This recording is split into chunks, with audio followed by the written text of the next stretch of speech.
Hi and welcome to the Martin Bell Show. Hopefully you've been keeping well. And in the video today we're going to be reading from the Daily Mail online in the money section of the newspaper. It's about Hargreaves Lansdown profits jump as young people, which is me, and other people as well, to the platform to invest their savings during lockdown. And if I go any further, this video does not constitute as financial advice. I am not a licensed professional. This is just me documenting my journey and for educational and motivational purposes only. Your capital is always at risk when you make investments. So do not invest money that you can afford to lose, or use your rent or mortgage money, or it has to be locked away for a long period of time. So I really do like Hargreaves Lansdown from using them. I'm really happy with the experience I've had with them so far. No problems, which is really good. So clients is much younger than a decade ago. The average now is 37. Yay! I've beaten that. I started investing at 33. So 4 years. So I'm kind of there. I'm not as early as some people, but it's nice to know that I've beaten the average, and there's nothing wrong if you're later in life or even above, highly above average, and you're investing as well. It's best, as also Chinese proverb saying, the best plant to tree was 20 years ago, and the second best time is today. So this pre-tax profit soared 10% to 188.4 million in the second half of 2020. Platform saw a 148% increase in revenues from the shares transaction to 113.2 million. Perfect. So it says here, more young people are rushing to invest their savings into shares during lockdown, having helped boost the profits at Hargreaves Lansdown, which have in turn decided to hike dividends payouts to the shareholders. This may also be because interest rates are very low at this moment in time for a long period of time, and people are trying to get a better yield elsewhere, as well as investing is now becoming more common to the average day man from other platforms as well. I'm no longer with them, but if you decide to use them, it's up to you. You've got to do your own due diligence and research beforehand, such as Trading 212, where it's commission-free trading. But personally, they're good, but I don't see the viability of them.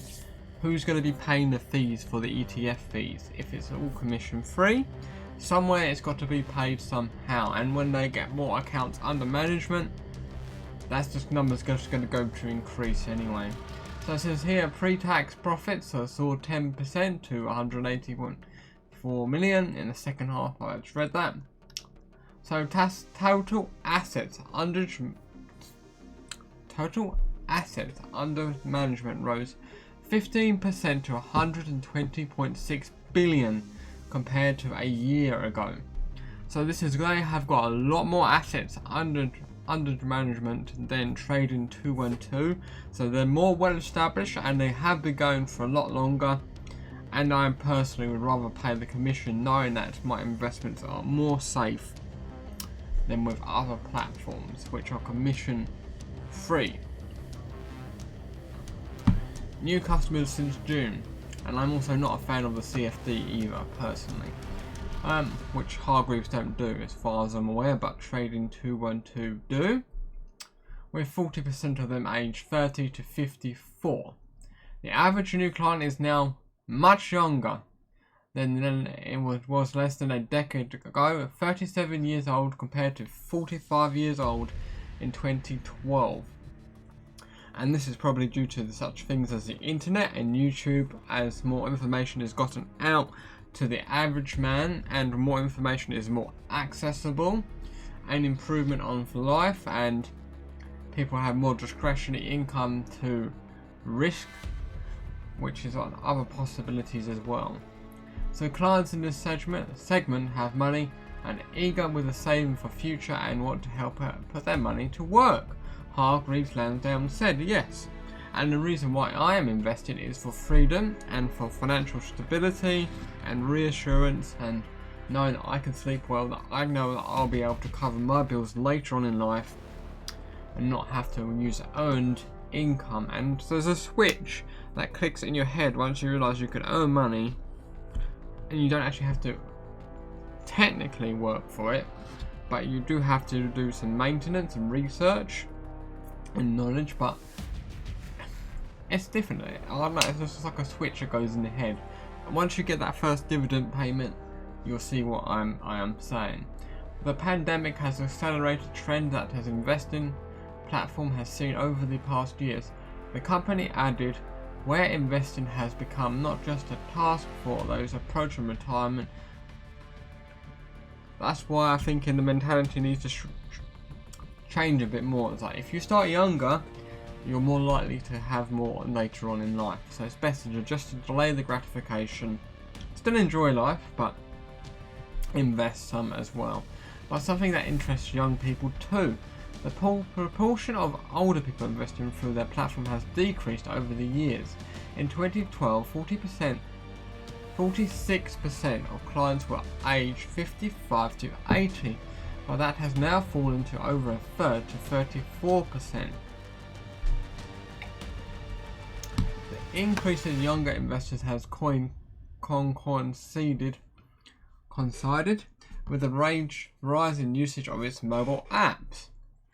Login through the app rose 57% compared to a year ago, with clients checking their investments on the average 10 times a week. That's quite a lot. Personally, I don't check mine as often as that, but I do have a little peek. Sometimes, maybe every day. I don't know if that's an average, so an average is a lot more. So yeah, I'll probably check it like 7 to 8 times a day a week. But that's an average 10 times a day. 10 times a week, so it's obviously an average, so it's going to be higher than that.